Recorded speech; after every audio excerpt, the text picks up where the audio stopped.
Glória a Deus. Queridos, é com alegria que eu saúdo a todos com a paz do Senhor Jesus. Quem está alegre, diga glória a Deus. Diga para o vizinho do lado, é bom te ver na casa do Senhor. Diga para alguém, por favor. Que alegria poder voltar a esta casa, meus irmãos. Poder estar mais uma vez aqui com vocês. E não é com outro propósito, a não ser adorar o nome do Senhor Jesus Cristo. Muito obrigado, apóstolo Ricardo, por se lembrar de mim. Sexta passada estávamos aqui, cheguei em casa, falei para minha esposa sobre o culto, né? Aprendi muito, Deus falou muito comigo. E eu não sei se você sabe, mas o mesmo Deus que estava na sexta passada, o mesmo Deus que estava no domingo pela manhã, é o mesmo Deus que está aqui nessa sexta-feira também.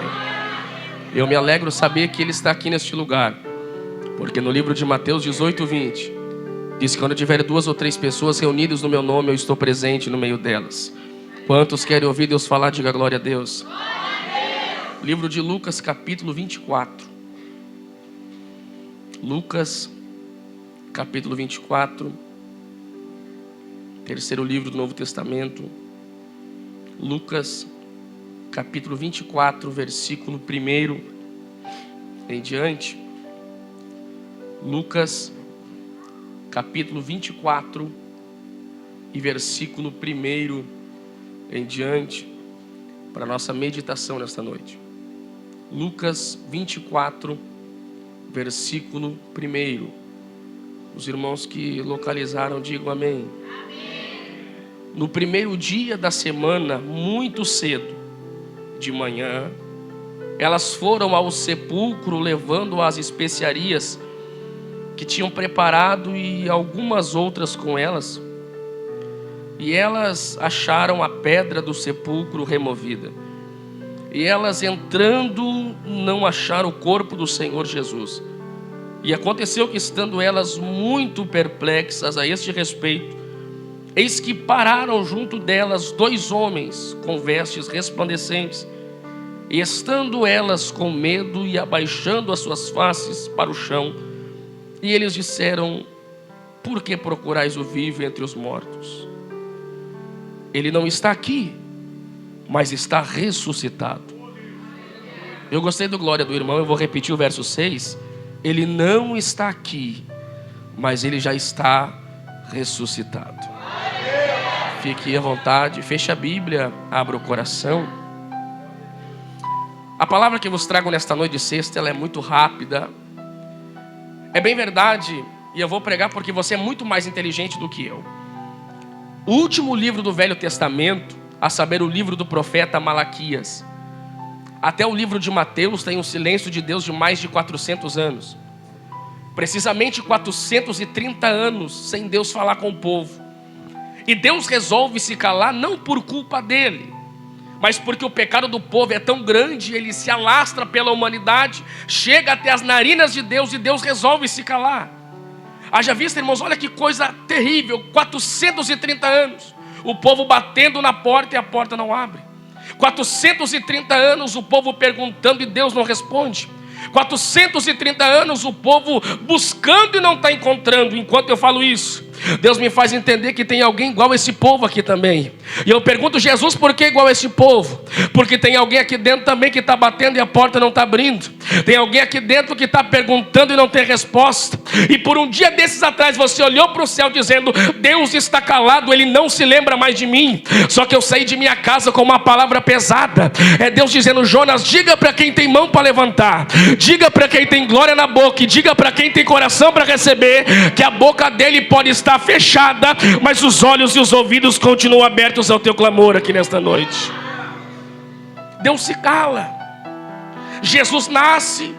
Quando ele nasce, Herodes vai ordenar uma matança na terra, que todo menino de 2 a 0 anos de idade deve morrer a fio da espada. Entenda, José e Maria pegam Jesus e fogem. Nem sempre fugir é um ato de covardia.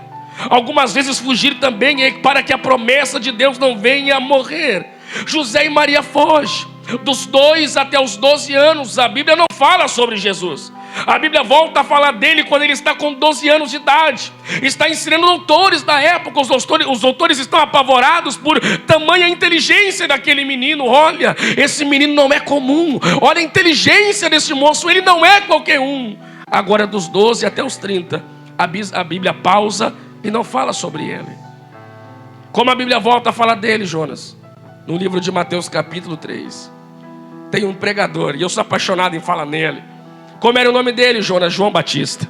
Batista não era sobrenome. Batista é porque ele batizava, ou seja, era João o Batista. Tinha um dia que o povo estava tranquilo, prestando atenção na mensagem dele. E uma coisa que o pregador é apaixonado em o povo prestar atenção. João Batista está pregando, o povo está prestando atenção. Ele está dizendo, olha, arrependei-vos, porque é chegado o reino dos céus. Arrependam-se dos seus pecados. Agora tinha muitos temas para a pregação dele. Agora ele mudava o tema e dizia em outro culto, dizendo, olha, raça de víboras, quem vos ensinou a fugir da ira vindoura? Porque o machado já está posto à raiz das árvores. João está pregando. Quando a Bíblia diz, queridos, que de repente aparece alguém na fila do Jordão para ser batizado pelo seu primo.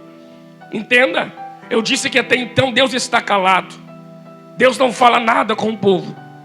Até que a Bíblia diz que Jesus vem ter com João Batista, e João vai dizer, não, Jesus, careço eu ser batizado por ti, tu vens a mim?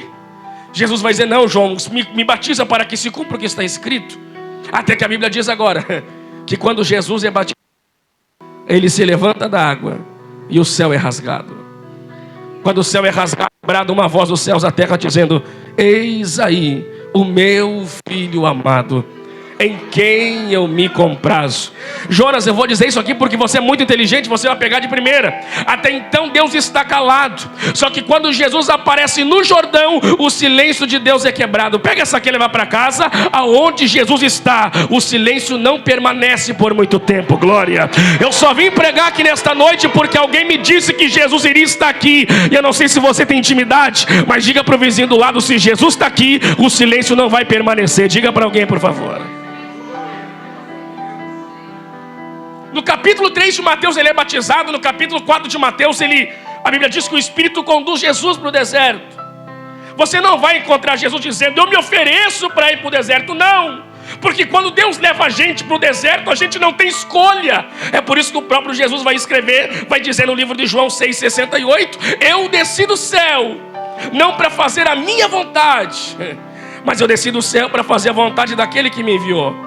Jesus está no deserto. Não foi no 40º dia que Satanás tentou ele. Não, desde o primeiro dia Satanás está dizendo, se tu és o Filho de Deus, transforma a pedra em pão. E sejamos sinceros, queridos, Jesus podia transformar a pedra em pão, podia. E por que ele não transforma, Jonas? Simples. Porque Jesus está olhando nos olhos de Satanás, está dizendo, Satanás, no capítulo 3 de Mateus, meu pai disse que eu sou. No capítulo 4 de Mateus, tu está perguntando, ou se é para me provar se eu sou. É Jesus dizendo, Satanás, se o meu pai falou a meu respeito, eu não preciso provar nada para ninguém. Você não está aqui.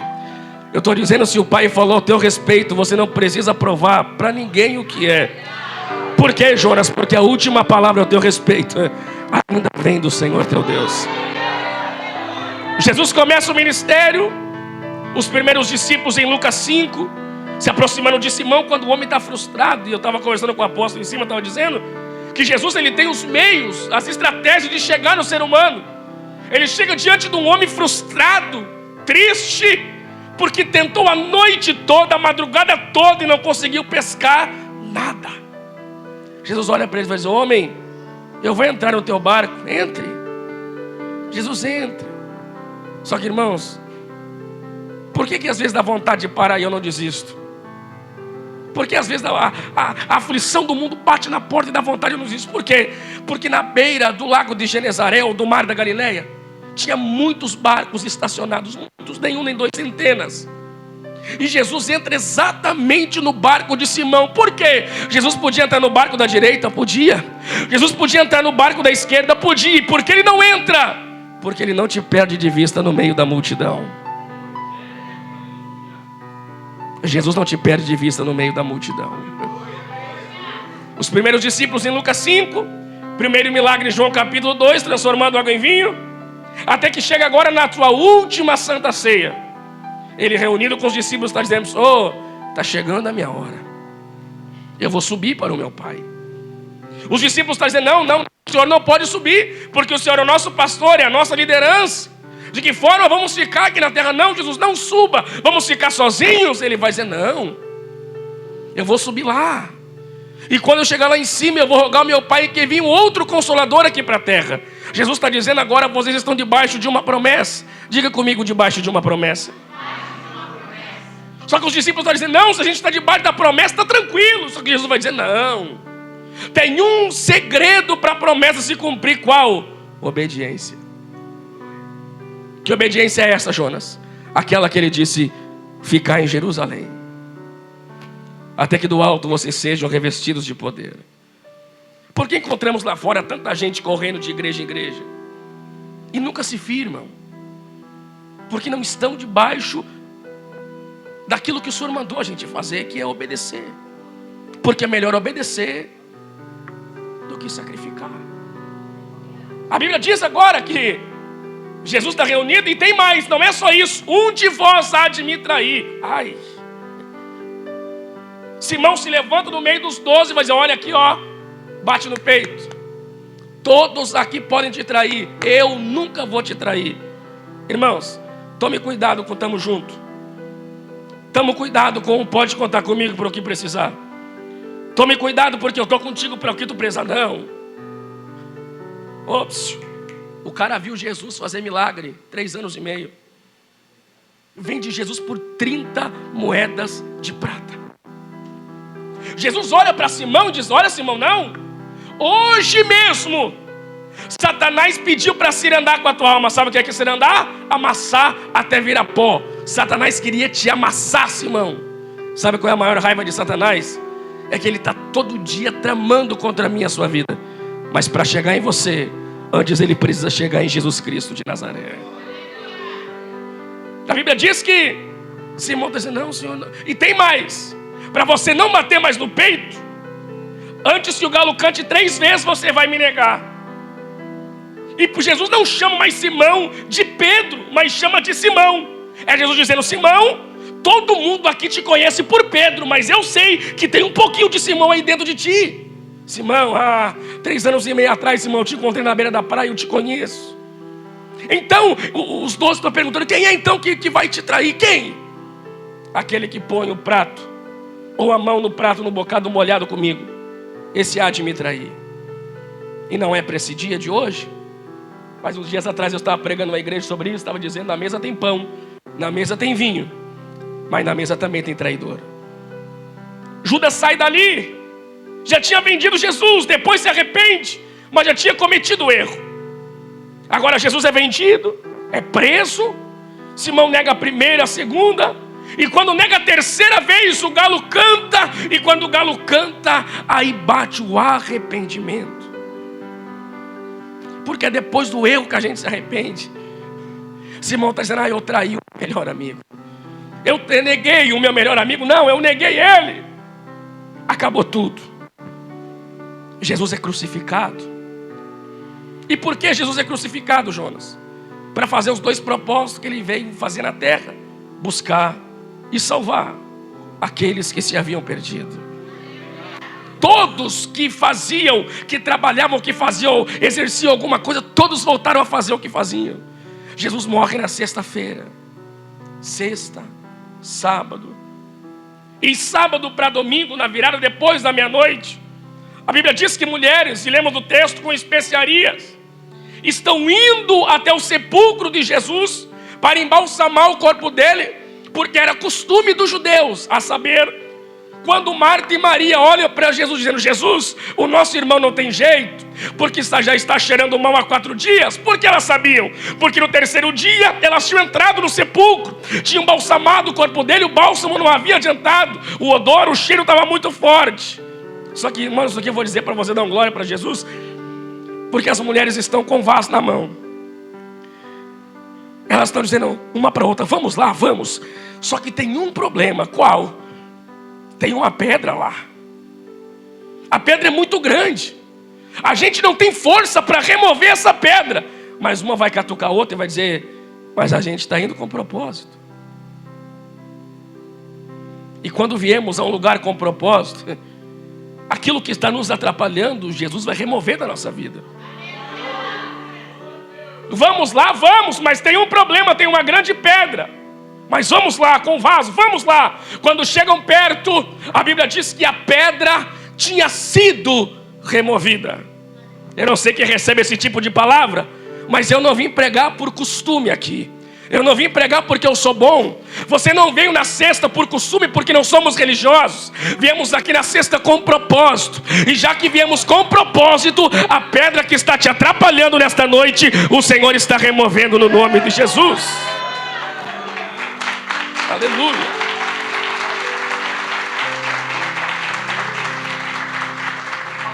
Entram dentro do sepulcro. Eu encerro aqui. Quando entram dentro do sepulcro, olham, o corpo não está lá. Cadê ele? Saem para o lado de fora. Tem 2 homens com vestes resplandecentes, sentados sobre a pedra. Algumas traduções vão dizer.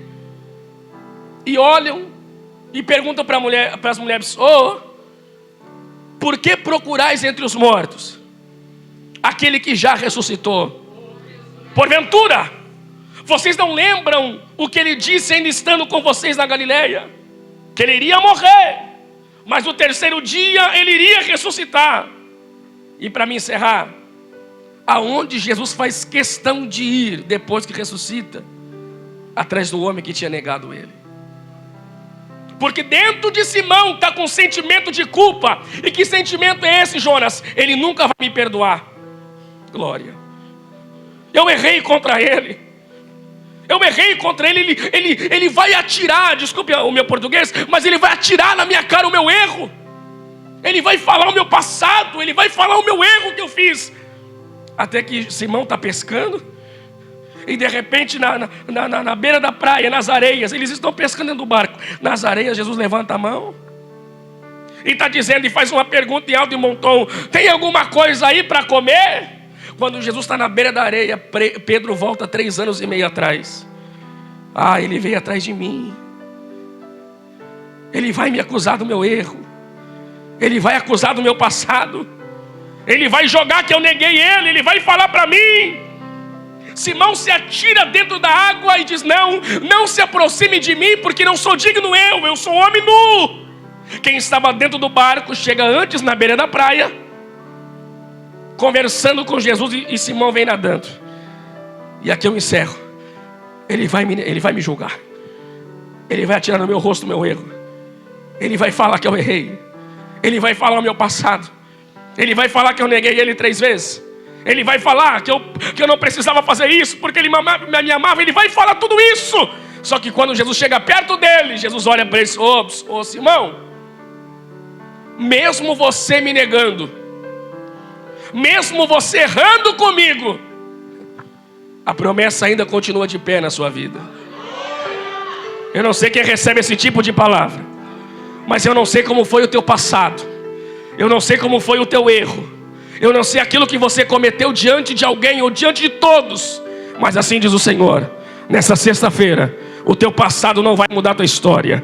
O que você fez ou deixou de fazer no passado, Ele está dizendo: Jonas, arranco eu a página velha, e a partir dessa sexta-feira estou escrevendo uma nova página. Mas a partir de hoje é uma página de vitória e uma nova história para a tua casa e para a tua família. Quem recebe esta palavra, diga glória a Deus. Se coloque de pé, por favor. Dê um dó maior para mim, para nós encerrar. Dó. Esse foi o motivo de ele ressuscitar. Que motivo é esse, Jonas? Tem alguém dizendo: você não é digno. Tem alguém dizendo: olha o teu passado como foi. Tem alguém dizendo: olha tantas coisas que você fez. Não vá na igreja porque não vai adiantar. Não vá mais lá porque olha o teu passado. Só que Deus te trouxe aqui para dizer, no livro de Romanos capítulo 8, Paulo vai escrever aos romanos, mas vai escrever à igreja que estava em Roma. No livro de Romanos capítulo 8, versículo 1, o que está escrito lá, Jonas? Portanto agora, nenhuma condenação há para aqueles que estão em Cristo Jesus nosso Senhor. Aleluia. Eu não sei se você tem intimidade com alguém, Mas pegue na mão do vizinho que está do lado. Pegue na mão dele, por favor. Pegue na mão dela. E diga para ele, independente do teu passado. Desse jeito ele não crê. Diga, independente do teu passado, a promessa continua de pé na sua vida. Repete para ele, a promessa continua de pé na sua vida. Quem acredita nesse tipo de coisa? Porque ele vive, posso crer no amanhã. Porque ele vive, temor não há. Declare, mas eu